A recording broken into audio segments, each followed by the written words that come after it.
예, 선배 동료 의원 여러분 반갑습니다.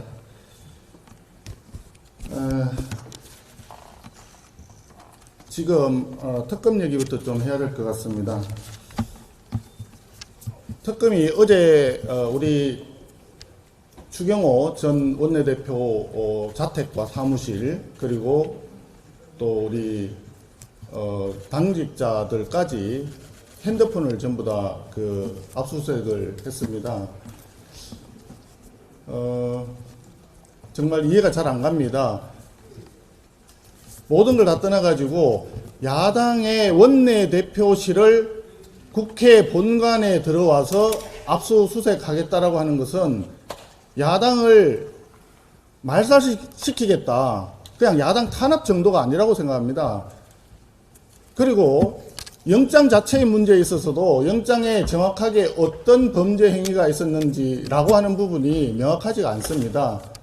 거기에다가 기간 자체를 추경호 원내대표가 당선되던 24년 5월부터 영장을 집행하는 그날까지 기간을 대상으로 해서 모든 것을 다 틀어가겠다.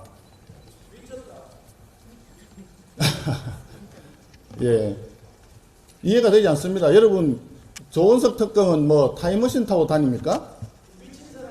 아니, 어떻게 비상계엄이 있기 전에 6개월 전부터 비상계엄이 있고, 그러면 그것을 표결을 방해하기 위해서 미리 알고 뭔가를 했다는 이야기입니까? 어떻게 예를 들어서 12월 3일부터 이렇게 며칠간 일어났던 그 순간을 가지고 한다 그러면 뭐 어느 정도 이해라도 하죠.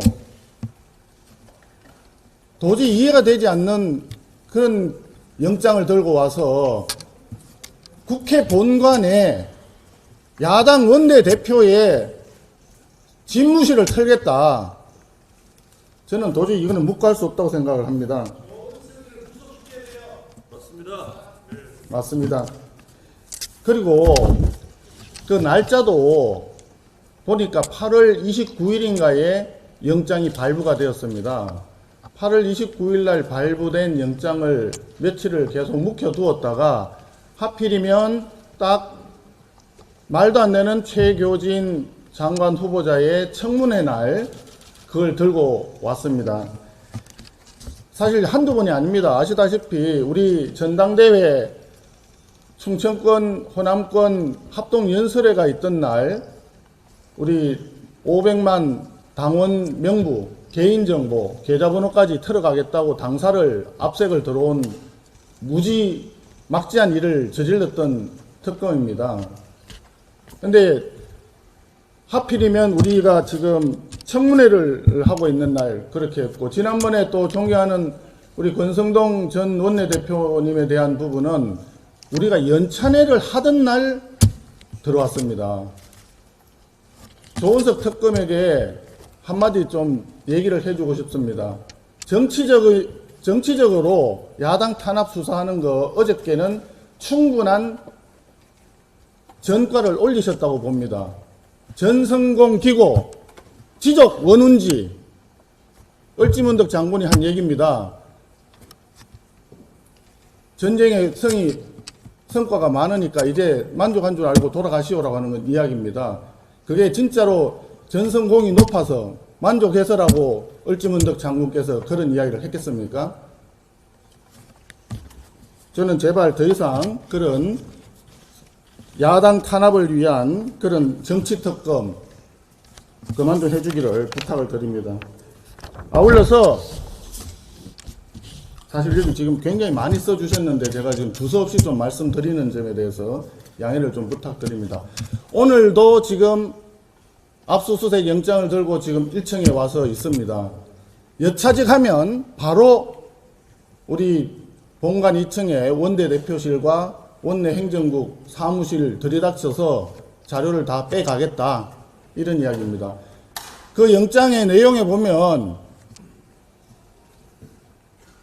표결을 방해한 것이 가장 중요한 내란 동종가 이렇게 돼 있던데, 그러면 12월 3일 밤부터 해제하는 12월 4일 그때 한 시쯤 됐나요? 그 기간 동안 한 서너 시간 정도 될 것 같은데, 그 기간 동안에 명함, 다이어리, 영수증, 이런 것들을 다 압수수색 하겠다고 되어 있습니다.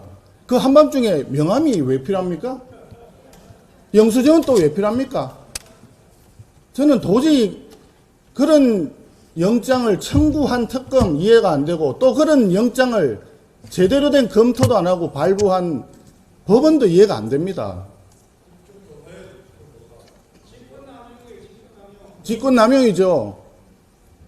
그런 영장을 가지고 와서 그러면 자 합리적으로 봤을 때 우리가 필요한 범위 내에서 날짜도 정하고 내용도 좀 정해서 그러면 우리가 임의 제출 형식으로 협조를 다 할 테니 알려주시오. 이렇게 했는데 얘기가 뭐 어느 정도 돼 가는 듯 하더니만은 갑자기 또 태도를 돌변해서 모든 것 무시하고 자기들은 일단 영장을 받았으니까 영장대로 하겠다. 이거는 야당을 완전히 전면적으로 무시하는 처사입니다. 그래서 존경하는 의원님 여러분, 오늘 지금 이 시간 이후로 영장과 관련해 특검의 영장 집행과 관련해서 어떤 일이 벌어질지 예단하기가 어려운 상황이기 때문에 꼭 경내에 좀 대기해 주시고, 그리고 우리 원내 지도부에서 상황에 대해서 바로 이제 알림이 가면 즉시 이렇게 모일 수 있도록 그런 준비를 좀 해주시기를 바랍니다. 그리고 한 가지 더 좀 말씀드리겠습니다. 어저께 최교진 후보자에 대한 청문회를 보셨을 겁니다. 정말 후한무치한 부끄러움의 극치가 아닐 수가 없습니다. 국민 모독 청문회였다고 생각합니다. 혈중 알코올 농도 0.187%, 만취 운전입니다. 이 정도 수준이면 두 발로 걷기도 힘든 수준이라고 합니다. 거기에다가 천안함 폭침을 잠수함 충돌설 같은 음모론에 동조를 했고요. 여학생을 뺨을 때렸습니다. 여학생이 뺨을 때리고도 이거를 무용담처럼 떠벌렸습니다. 요즘 학생 인권이 가장 중요하다고 얘기를 하고 전교조에서도 그것을 굉장히 중요하게 교육 현장에서 얘기를 하고 있는데 교육감까지 지내고 지금 교육부 장관을 하겠다는 사람이 이 학생의 뺨을 때렸다고 합니다. 도저히 이해할 수가 없습니다. 북한을 16번 다녀갔다고 하는데 순안공항에 첫 발을 내딛는 순간에 감동의 눈물을 흘렸다라고 본인 스스로 얘기한 사람입니다. 그 사람 머릿속에는 도대체 어느 나라가 대한민국 정말 조국인지 알 수가 없습니다. 대한민국인지 조선인민민주주의 사회공화국인지 알 수가 없습니다. 이런 사람이 대한민국의 100년 대계를 책임지는 교육부 장관이 된다고 생각을 해보십시오. 우리 아이들에게 그런 사고방식을 교육하는 걸 우리가 수용되겠습니까? 이게 도대체. 저는 정말 수용할 수 없습니다. 정말 어제 청문회를 보면서 최교진 후보자가 사과합니다 이런 이야기를 여러 차례 하는 걸 제가 봤습니다. 그런데 그 사과에 진심 어린 반성이나 이런 부분이 전혀 포함되어 있지 않은 것으로 보입니다. 청문회 하루만 면피하면 된다는 얄팍한 술수로밖에 보이지 않았습니다. 한마디로 악의의 눈물이라고 생각합니다. 진심도 없고 국민을 향한 반성도 없었던 최교진 장관 후보자는 지금이라도 즉각 사퇴하는 것이 답이다 라고 생각합니다. 얘기할 건 참 많은데 너무 시간이 길어질 것 같아서 이상 줄이고요. 의원님들 오늘 그 영장 집행 관련해서 꼭 경내에 좀 비상대기해 주시고 함께 마음과 뜻을 모아 주십시오. 지금 우리에게 정말 필요한 것은 적은 수이지만 하나가 되겠다라고 하는 우리의 의지가 가장 중요한 것 같습니다. 감사합니다. 네, 지금부터 세 분기로 진행하겠습니다. 언론인 및 보좌진 여러분들의 협조를 부탁드립니다.